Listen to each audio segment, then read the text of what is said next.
हरे कृष्णा। आप सभी का बहुत बहुत स्वागत है भगवत गीता के 18 दिन के इस कोर्स में। श्रीला प्रभुपाद की कृपा से और भगवान श्री कृष्ण के आशीर्वाद से हम इसे आज स्टार्ट करने जा रहे हैं। तो हमारा डे 1 है, चैप्टर 1 अध्याय 1, कुरुक्षेत्र के युद्ध स्थल में सैन्य निरीक्षण। तो चलिए देखते हैं क्या रहस्य छुपे हैं हमारे लिए भगवत गीता में, और भगवान श्री कृष्ण ने कौन सी बहुत सुंदर सी सौगात देके हमें हमारे लिए भगवत गीता भेजी है, और हम लोग कितने धन्य हैं कि आज सुबह सुबह भगवत गीता का शुभारंभ कर पा रहे हैं प्रभु की कृपा से। चलिए जानते हैं। श्रीला प्रभुपाद की जय। कौन है श्रीला प्रभुपाद? स्वामी प्रभुपाद कौन है? भक्ति वेदांत स्वामी प्रभुपाद फाउंडर आचार्य ऑफ इस्कॉन है ना। उनकी शिक्षाओं पर आधारित है हमारा पूरा पाठ्यक्रम। श्रीला प्रभुपाद हमारे फाउंडर आचार्य हैं। उन्होंने इस्कॉन की नींव रखी है। इस्कॉन को जिस नाम से आप जानते हैं, इस्कॉन के नाम से, और जो इस्कॉन का एक्चुअली जो लेवल है वो सब कुछ श्रीला प्रभुपाद जी की मेहनत है। श्रीला प्रभुपाद जी ने इस्कॉन को एस्टेब्लिश करा, इस्कॉन को संगठित करा, इस्कॉन को एक नींव दी, उन्होंने इस्कॉन को बनाया है ना। और हम सबके लिए इतना आसान कर दिया कि हम भगवत गीता घर पर बैठकर सुन सकते हैं। अदरवाइज बहुत कम लोग शायद मतलब पढ़ते भी होंगे तो इतना ज्यादा आसान नहीं था समझना। श्रीला प्रभुपाद जी ने इतनी मेहनत करी है हमारे लिए, सारे ग्रंथों को ट्रांसलेट कर दिया और हम सब इजीली हिंदी लैंग्वेज में, इंग्लिश लैंग्वेज में उनको पढ़ पाते हैं। तो श्रीला प्रभुपाद जी का बहुत स्ट्रगल रहा है। धीरे धीरे जैसे जैसे हम जानेंगे, आगे हमारी जर्नी है भगवत गीता की चलती जाएगी, तो बहुत सारी चीजें श्रीला प्रभुपाद के बारे में आएंगे और आप सब लोग जानते जाएंगे। तो प्रभुपाद का आशीर्वाद लेकर शुरू करते हैं। प्रभुपाद जी का जो जन्म हुआ था वो एक वैष्णव फैमिली में हुआ था, वैष्णव परिवार में जन्म लिया था। तो घर से ही संस्कार मिले थे उन्हें भगवान की भक्ति के। लेकिन उनके मन में भी जो एक बच्चे के मन में, कुछ बच्चे होते हैं ना कि कनेक्ट नहीं होते हैं फैमिली के साथ पूजा में, लेकिन भगवान प्रभुपाद जी का जो हृदय था वो भगवान की सेवा में शुरू शुरू से ही समर्पित था। तो एक बारी जब वो बहुत छोटे थे तो उन्होंने रथ यात्रा भी भगवान की अपने घर में निकाली थी। उनके पिताजी ने सारा अरेंजमेंट उनको करके दिया था।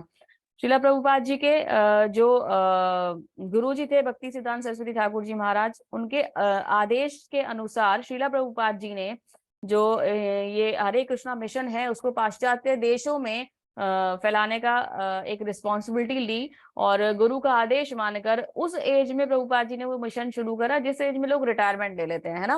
प्रभुपाद जी ने यहाँ पहले भक्ति करी, है ना। उसके बाद जब एक समय होता है कि लोग घर पे आराम से बैठना चाहते हैं, 60s में हमारा रिटायरमेंट हो जाता है, प्रभुपाद जी ने आफ्टर 60 आप ये देखिए एक ऐसा अपने लिए एक ऐसा मिशन बना लिया कि मुझे भगवान का नाम का हरे प्रचार कृष्ण करना माता है। जी। हरे कृष्णा माता जी। जी माता जी। ये चैट बॉक्स में मैसेज आ रहे हैं कि आवाज नहीं आ रही इन लोगों को। माता जी आपको आ रही है? माता मुझे जी बहुत आ क्लियर रही है। है। नहीं, सुनिए सुनिए, हाँ जिनको भी हरे कृष्णा माता हाँ, जी। जिनको मैम भी आवाज माता नहीं जी आ रही है ना, वो देखिए मैं एक पिक्चर सेंड करने की कोशिश करती हूँ। उसमें अपना उसमें आता है अपना ये सेलुलर डाटा जो रहता ये है वाईफाई आपका और म्यूट सेलुलर के डाटा पास, उसमें उसको आप उसको क्लिक कनेक्ट करिए। करना है। आपका उसका आपका साउंड क्लियर हो जाएगा। देखिए मैं कोशिश कर रही हूँ वो करने की। जैसे ही आप अनम्यूट करेंगे माता जी प्रभु जी, वो उसको फिर टच करना पड़ेगा वाईफाई और सेलुलर डाटा हाँ, को। सेलुलर डाटा देखिए उसमें क्लिक करिए, आपको आवाज आने वैसे लग आवाज आने जाएगी। लग जाएगा। ठीक है यस जी। जी हरे कृष्णा माता जी। स्टार्ट करूं माता जी?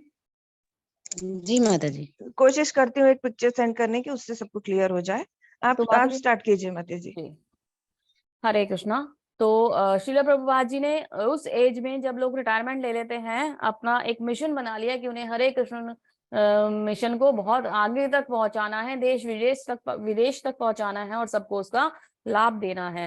ये गुरु का जो एक आदेश था उसका पालन करते हुए श्रीला प्रभुपाद जी ने 1965 में निर्णय लिया कि वो इसका विदेश में प्रचार करेंगे। तो उन्होंने जाने के लिए, अमेरिका एक देश था जिसके लिए उन्होंने अपने आप मतलब जाने के लिए सोचा।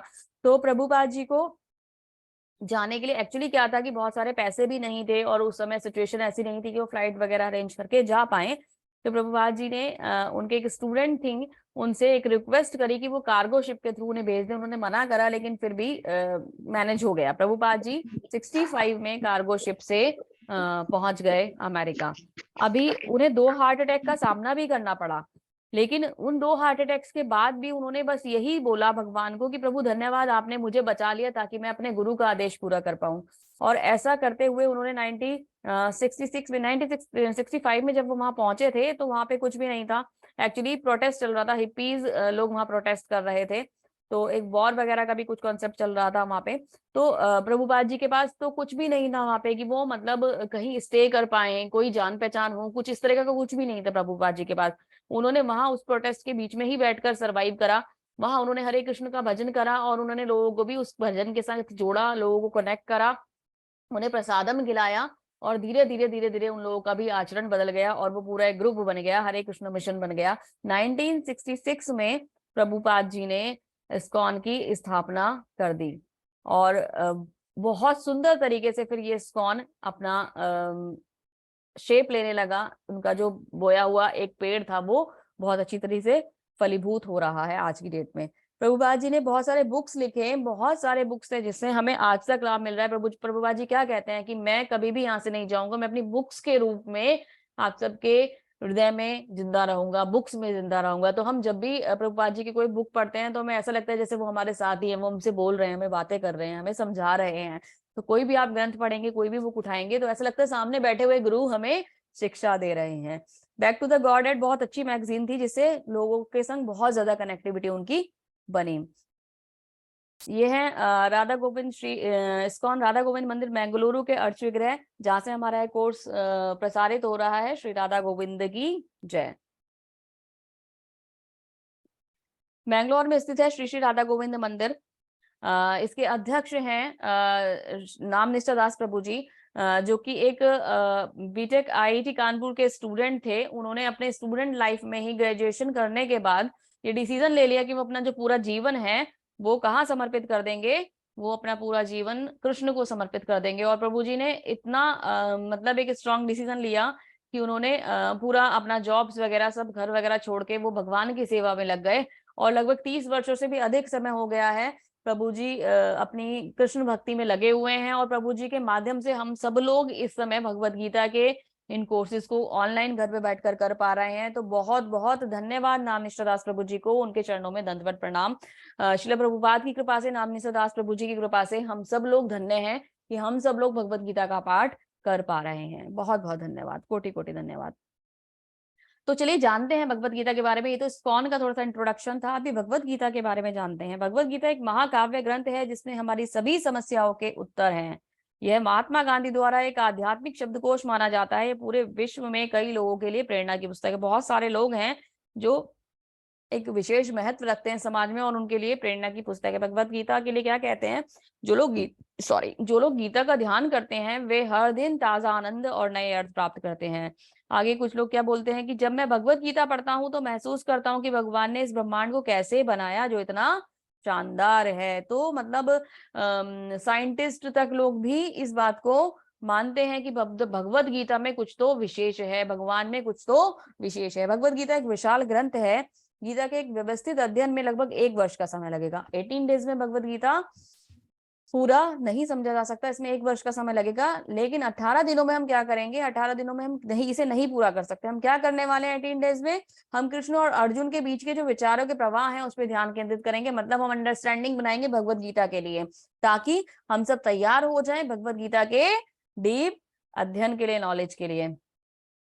भगवत गीता एक्चुअली भगवत गीता में क्या है समझते हैं। अर्जुन की माया को कृष्ण की व्यवस्था समझना होगा। यदि अर्जुन भ्रमित नहीं होता तो कृष्ण को भगवत गीता बोलने की कोई आवश्यकता नहीं होती। अर्जुन भगवत गीता के स्पष्ट पहले श्रोता हैं, फिर भी भगवत गीता सभी के हित के लिए। भगवान क्या कहना चाह रहे हैं, एक्चुअली यहाँ क्या बताया जा रहा है कि हम लोग भगवत गीता हरे कृष्णा माता जी। हरे कृष्णा 6:10 माता हो जी, गया 6:10 माता जी। हो गए, मैंने भी माता जी टाइम देख लिया। हरे कृष्णा, मैं आके इसे कंटिन्यू करती हूँ। हम लोग फास्ट ब्रेक करके तभी 10 मिनट के अंदर इसमें कनेक्ट हो जाते हैं। आप सब लोग प्लीज क्लास में बने रहिएगा, हम लोग दोबारा से रिज्वाइन होते हैं। जिन जिन का भी फास्ट है सब लोग अपना फास्ट ब्रेक करके आ सकते हैं। हरे कृष्णा। हरे कृष्णा माता जी। हरे कृष्णा। शिव तो मैं बता रही थी, हरे कृष्णा, चलिए दोबारा से शुरू करते हैं। मैं बता रही थी कि जो ये भगवत गीता है इसमें हमें ये नहीं समझना चाहिए कि अर्जुन मूर्ख हैं, है ना, और उन्हें कुछ नहीं पता। अर्जुन भगवान के बहुत शुद्ध भक्त थे और वो इतने शुद्ध भक्त थे कि वो किसी भी तरीके के मोह में नहीं फंस सकते थे। अर्जुन मोह में फंसे क्योंकि भगवान ने उन्हें इस तरीके से माया से भ्रमित कर दिया कि वो मोह में फंस गए। भगवान जब अपनी लीलाएं करने के लिए इस धाम में आते हैं तो वो अपने जो उनके साथी होते हैं, जो उनके शुद्ध भक्त होते हैं, उनके जो नित्य पार्षद होते हैं, सब लोगों के साथ मिलकर इस धाम पर आकर लीलाएं करते हैं। तो इस बार भगवान ने अर्जुन को चुना और अर्जुन को एक तरीके से अपना साथी बना लिया इस लीला में कार्य करने के लिए। तो अर्जुन को भगवान ने मोहित कर दिया, लेकिन ये एक्चुअली भगवत गीता जो आई थी वो हम लोगों के लिए आई थी, हम लोगों के लाभ और हम लोगों के हित के लिए आई थी। गीता की रहस्यवाद यात्रा शुरू करते हैं। आपका स्वागत है। हरे कृष्णा। चलिए, तो सबसे पहले हम क्या जानेंगे? श्री आदि शंकराचार्य द्वारा वर्णित श्रीमद् भगवत गीता की महिमा, है ना, इसे गीता महात्म्य कहते हैं। इसे जानना बहुत जरूरी है। गीता के बारे में आदि गुरु शंकराचार्य जी ने इतना सुंदर वर्णन करा है। चलिए इसे समझते हैं। गीता शास्त्रमिदं पुण्यं य पठेत प्रयतः पुमान् विष्णुपादमवाप्नोति वैशोकादिवर्जिता। भगवद गीता दिव्य साहित्य है। जो इसे ध्यान पूर्वक पढ़ता है, इसके उपदेशों का पालन करता है, वह भगवान विष्णु का आश्रय प्राप्त करता है, जो कि समस्त भय तथा चिंताओं से मुक्त होता है, मुक्त है। गीता अध्ययनशीलस्य प्राणायाम परस्य च नैव सन्ति हि पापानि पूर्वजन्म कृतानि च। यदि कोई भगवद गीता को निष्ठा तथा गंभीरता के साथ पढ़ता है तो भगवान की कृपा से उसके सारे पूर्व दुष्कर्म के फल का उस पर कोई भी प्रभाव नहीं पड़ता। तो भगवद गीता पढ़ने से ही हमारे जो पूर्व जन्मों के कर्म फल हैं वो नष्ट हो जाते हैं। आगे, मलिने मोचने पुंसाम जल स्नानम दिने दिने स्पद गीताम अमृतम स्नानम संसारम मलनाशनम। मनुष्य जल में स्नान करके नित्य अपने आप को स्वच्छ कर सकता है, लेकिन यदि कोई भगवद गीता रूपी पवित्र गंगा के जल में एक बार स्नान करता है तो वह भौतिक जीवन की मलिनता से सदा सदा के लिए मुक्त हो जाता है। मतलब कि इससे हमारे भौतिक जीवन के जो कल्मश हैं वो समाप्त हो जाते हैं। गीता सुगीता कर्तव्या किन्मयो शास्त्र विस्तरे यह स्वम पद्मनाभस्य मुख ध्वनि श्रता। जो कि भगवत गीता भगवान के मुख से निकली है, अतएव किसी अन्य वैदिक साहित्य को पढ़ने की आवश्यकता नहीं रहती।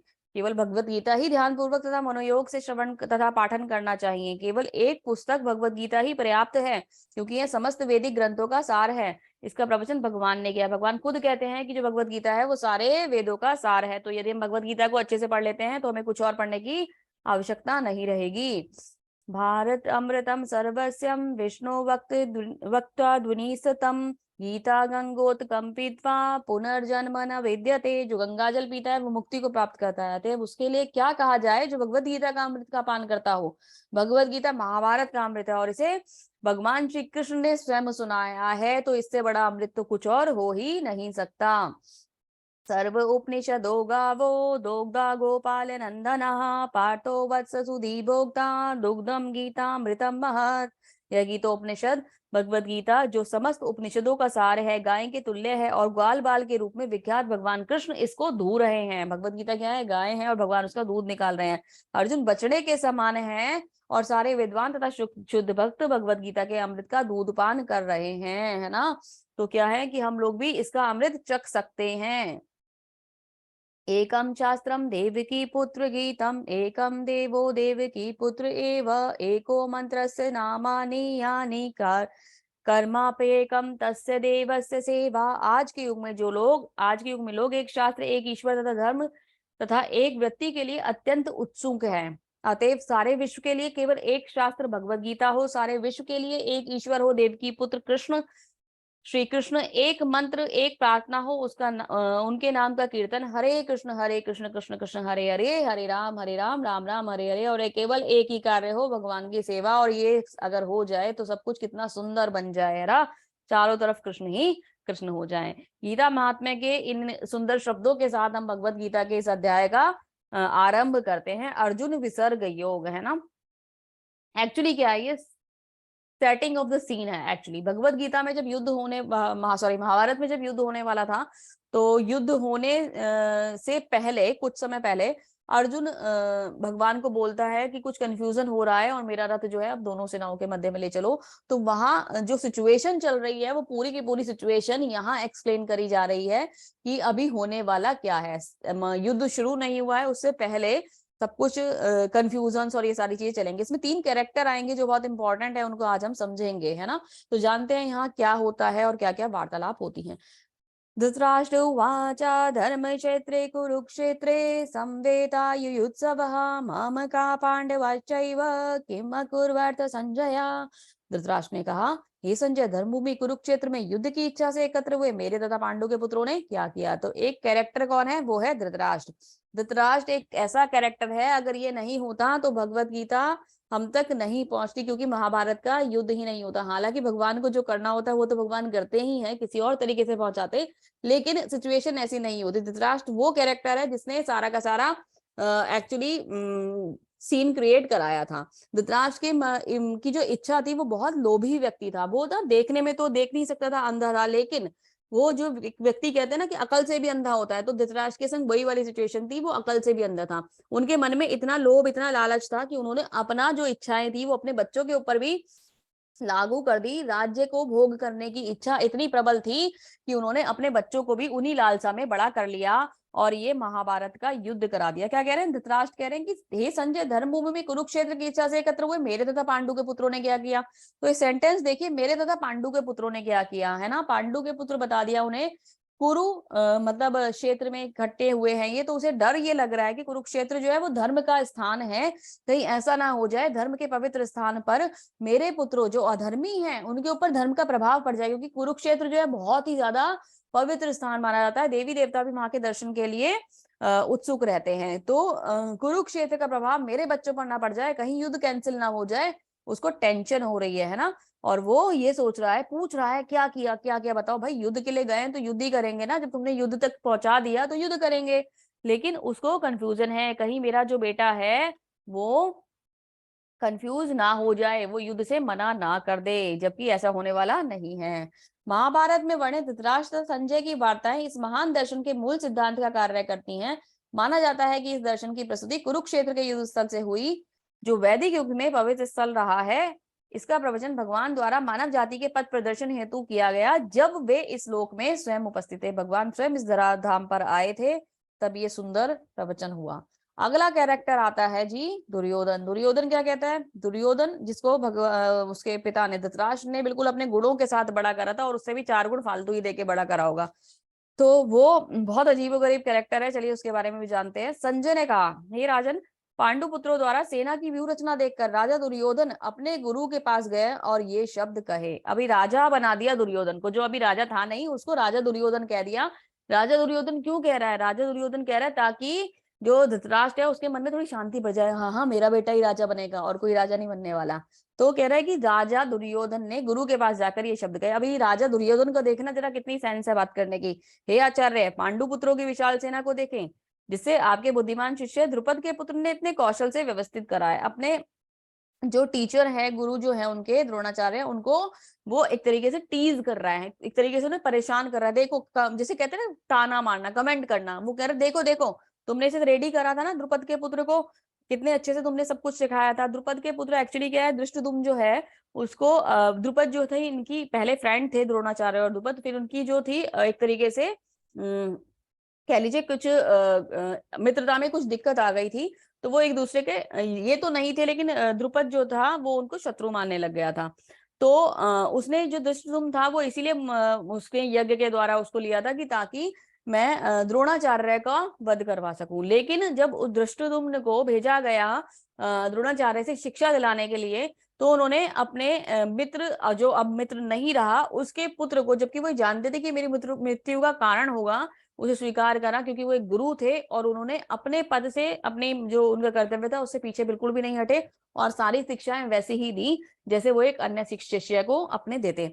तो वहां वो कमेंट कर रहा है, कौन कर रहा है, दुर्योधन, कि तुमने जो सब कुछ इसे सिखाया था ना द्रुपद के पुत्र को, अब देख लो ये क्या करने वाला है। ठीक है। और इसको देखो कितना ज्यादा गुस्से में, मतलब अपने गुरु से बात करने का इसको बिल्कुल तरीका नहीं है, और इतना गुस्से में और क्रोध में सारी आंखें बाहर कर दी है ना। और मतलब इतना ज्यादा, जबकि गुरु जो होते हैं उनका जो लेवल होता है बहुत ज्यादा ऊपर होता है ना, और वो हमें भगवान का रास्ता दिखाते हैं, उनसे इस तरीके से बात कर रहा है। तब गुरु वंश के वयोवृद्ध परम प्रतापी एवं वृद्ध पितामह ने सिंह गर्जना की सी ध्वनि करने वाला अपना शंख को उच्च स्वर में बजाया, जिससे दुर्योधन को हर्ष हुआ। तो जब वहां पितामह भी थे तो उन्होंने भाप लिया कि दुर्योधन जो है वो बहुत पागल सा होके घूम रहा है, उसको अब युद्ध चाहिए। उन्होंने उसे प्रसन्न करने के लिए क्या कर दिया, शंख बजा दिया। लेकिन वहां क्या समझा गया कि युद्ध शुरू हो गया है। पितामह ने जो शंख बजाया था, भीष्म पितामह ने एक शंख बजाया, सामने वाली जो टीम थी वो भी अलर्ट हो गई, भाई अब युद्ध होने वाला है, चलो युद्ध होने की शुरुआत हो गई है।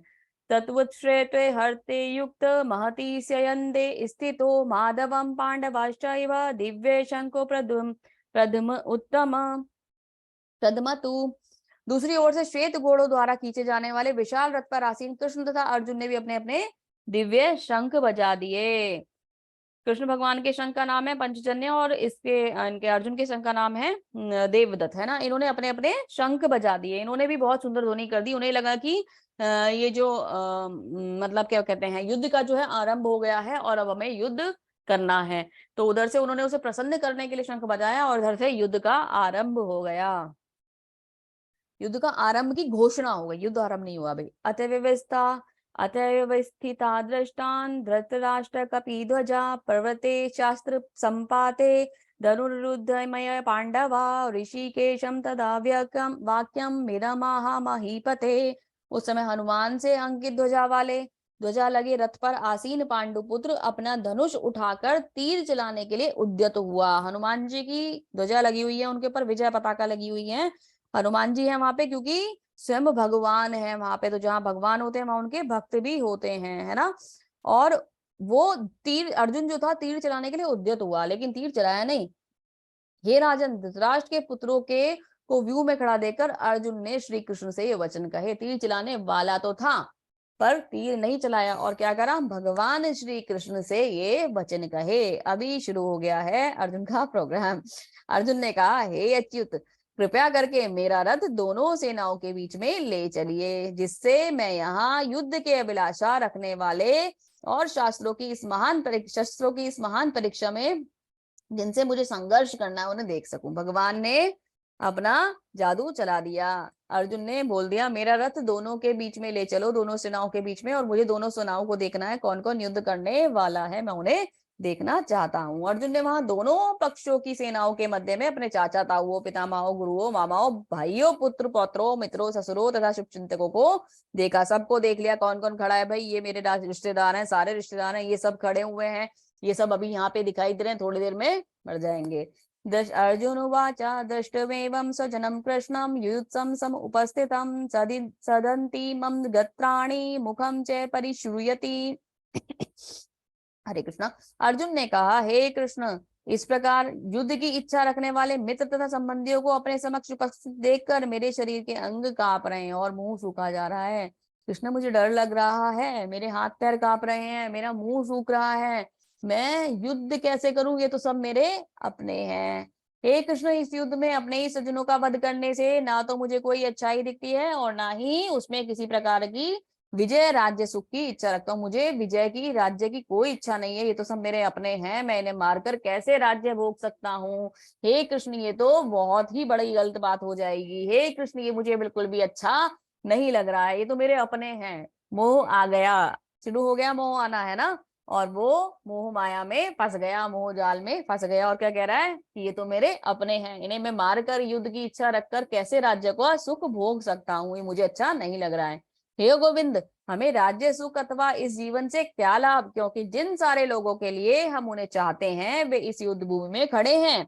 हे मधुसूदन, जब गुरुजन, पितृगण, पुत्रगण, पितामह, मामा, ससुर, पौत्रगण, साले और अन्य सारे संबंधी अपना धन एवं प्राण देने के लिए तत्पर हैं, तो मेरे समक्ष खड़े हैं, तो फिर मैं इन सबको क्यों मारना चाहूंगा, भले ही वे मुझे क्यों ना मार डालें। तो क्या कह रहा है कि मैंने नहीं मारना चाहता है गोविंद। जो इंद्रियों को वश में करने वाले होते हैं वो गोविंद कहलाते हैं। मधुसूदन, जिन्होंने मधु नामक दैत्य का वध किया था, इसलिए भगवान को मधुसूदन कहा जाता है। तो क्या कह रहे हैं उनसे कि मेरे सारे रिश्तेदार हैं, मेरे भाई, चाचा, ताऊ, मामा, सब मित्र, साले, ससुर, सब यहीं तो खड़े हैं, ये सभी मर जाएंगे, ये सब मर जाएंगे, तो मैं अपना ऐश्वर्य किसे दिखाऊंगा। एक पॉइंट इसमें ये भी आता है कि अगर ये मर जाएंगे, एक्चुअली क्या होता है जब हम लोग कुछ चीज खरीद के लेके आते हैं, जैसे कुछ नया लेते हैं, जैसे कोई कार लेता है तो अपने फ्रेंड्स को दिखा रहा है, रिलेटिव्स को दिखा देता है ना। आप लोग कोई फोन लेके आते हो, फ्रेंड्स को दिखाते हो, है ना। तो अच्छा लगता है ना कि भाई देखो मैंने ये चीज ली है, अच्छी है ना, कितनी अच्छी लग रही है, तो हम एक दूसरे को शो करते हैं ना। अच्छा लगता है, मतलब ऐसे नहीं कि हम उसे मतलब इस तरीके से दिखावे के लिए शो कर रहे हैं, लेकिन फिर भी हमें फीलिंग अच्छी होती है उन्हें दिखाकर, हमें खुशी मिलती है ना, उनके साथ वो चीज को शेयर करके। अभी यहाँ तो सभी मर जाएंगे, तो वो उस राज्य को किसे दिखाएगा, एक फीलिंग यहाँ पे ये भी आ रही है। भले ही वे मुझे क्यों ना मार डाले, मैं मरने के लिए तैयार हूं, पर मैं इनके लिए इनके साथ लड़ूंगा नहीं। हे जीवों के पालक, मैं इन सबों से लड़ने के लिए तैयार नहीं हूं, भले ही मुझे तीनों लोग क्यों ना मिल जाएं, इस पृथ्वी की तो बात ही छोड़ दो। भला धृतराष्ट्र के पुत्रों को मारकर हमें कौन सी प्रसन्नता मिलेगी, मतलब तीनों लोग देने के लिए तैयार है, पर अपने रिश्तेदारों को नहीं मारेगा। फिर आगे क्या कहता है, आगे कहता है कुल का नाश होने पर सनातन कुल परंपरा नष्ट हो जाती है, और इस तरह तेज कुल भी अधर्म में परिवर्त हो जाता है। वो कह रहा है कि अगर ये सब मर गए तो मेरे तो कुल का नाश हो जाएगा। कुल का नाश हो जाएगा, क्या हो जाएगा कि यहाँ पर जो बच्चे हैं उनको संरक्षण सही तरीके से नहीं मिल पाएगा, और उनको उनकी जो अपब्रिंगिंग है, उनको जो वैल्यूज हम सिखा सकते हैं, उनका जो जीवन नया सही तरीके से चलता है, वो सब तो बेकार हो जाएगा ना। कुल की परंपरा ही नहीं रहेगी, कोई बताने वाला ही नहीं रहेगा, सब यही मर जाएंगे, तो उन्हें बताएगा कौन। हे कृष्ण, जब कुल में अधर्म प्रमुख हो जाता है तो कुल की स्त्रियां दूषित हो जाती हैं, जो स्त्रीत्व के पतन से विष्णुवंशी अवांछित संतानें उत्पन्न होती हैं। अगर हम सब मर गए, यहाँ सब मर गए, तो जो स्त्रियां इस कुल में बची, कुल तो हमारा ही है ना, सामने भी जो है वो मेरे रिश्तेदार हैं, तो कुल तो एक ही हो गया।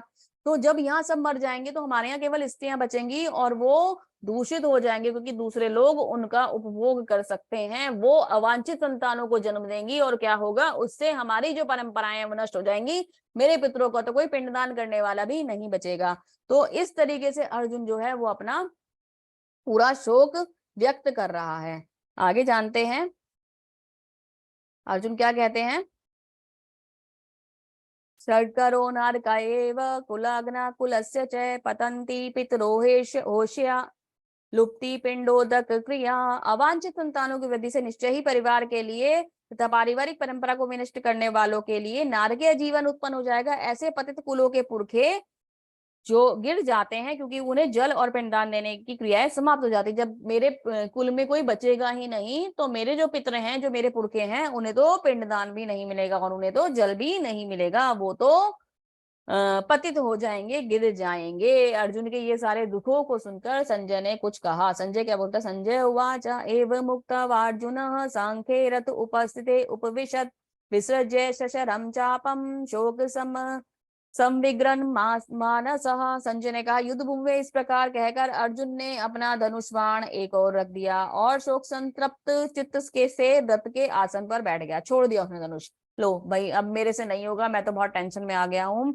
अब मैं ये नहीं कर सकता, सब मेरे अपने हैं, ये सब मर जाएंगे, ये सब मर जाएंगे, तो मैं अपनी खुशी किसके संग शेयर करूंगा। और उसके बाद केवल कुल में स्त्रियां बचेंगी, बच्चों का पालन कैसे होगा, बच्चों को परंपराएं कौन सिखाएगा, और मेरे तो पुरखे भी पतन हो जाएगा उनका, तो वो भी नीचे गिर जाएंगे, उनका क्या होगा, मैं नहीं कर सकता कुछ भी। टोटल मोह आ गया अर्जुन के ऊपर अंदर। अब अर्जुन जो था वो मोहग्रस्त हो गया, और बहुत ही ज्यादा एक तरीके से ये समझ लीजिए कि टेंशन में आ गया, और उसकी सिचुएशन ये हो गई कि वो बिल्कुल भी युद्ध करने के लिए तैयार नहीं है। तो अर्जुन ने यहाँ बहुत सारे कारण युद्ध के बताए, जिसमें से उसको नंबर 1 उसको दया आ रही थी, है ना, वो युद्ध नहीं करना चाहता क्योंकि उसे दया आ रही है। उसके बाद उसको लगता है कि असमंजस की उसे स्थिति नजर आ रही है, नहीं सॉरी, कोई आनंद, उसे लग रहा है कि इसे युद्ध को करने में मुझे कोई आनंद नजर नहीं आ रहा है। तीसरा उसने कारण बताया कि हमें पाप लग जाएगा, अगर मैं युद्ध करूंगा तो मुझे पाप लग जाएगा। फिर चौथा कारण उसने दिया कि जो हमारा पाप लग जाएगा, उसके बाद क्या था चौथा कारण, कोई आनंद नहीं उसे आ रहा है, असमंजस हो रहा है उसको, उसके बाद उसे असमंजस हो रहा है। तो ये उसने कारण दिए कि उसको ये इतने सारे कंफ्यूजन उसने बता दिए भगवान को कि ये सब अगर मैं युद्ध में करूंगा तो ये प्रॉब्लम्स हैं, और इन प्रॉब्लम्स की वजह से क्या होगा कि मतलब मैं युद्ध नहीं, अपने रीजंस दे दिए उसने भगवान को, बता दिया कि मैं युद्ध नहीं करना चाहता, अभी मैं युद्ध करना ही नहीं चाहता। अब मतलब वो टोटल जो भगवान की जो माया थी उसमें मोहग्रस्त हो गया और मोहग्रस्त होकर फंस गया, और उसने डिक्लेयर कर दिया, अपना जो धनुष था वो साइड पे रख दिया और बैठ गया सर पकड़कर। तो इसी के साथ हमारा जो प्रथम अध्याय था वो यहाँ कंप्लीट हो गया, और अर्जुन को टेंशन हो गई है। अभी नेक्स्ट चैप्टर में हम जानेंगे कि आगे क्या हुआ। अभी तो अर्जुन ने सीन सेट कर दिया, भगवान ने जो कृपा करी थी ना अर्जुन के ऊपर उसे मोह में डालने की, वो वाला सीन सेट हो गया और अर्जुन मोहग्रस्त हो गया। तो इसी के साथ हम अपना प्रथम अध्याय यहीं समाप्त करते हैं। कल हम नए अध्याय में मिलेंगे, तब तक के लिए हरे कृष्णा। हरे कृष्ण।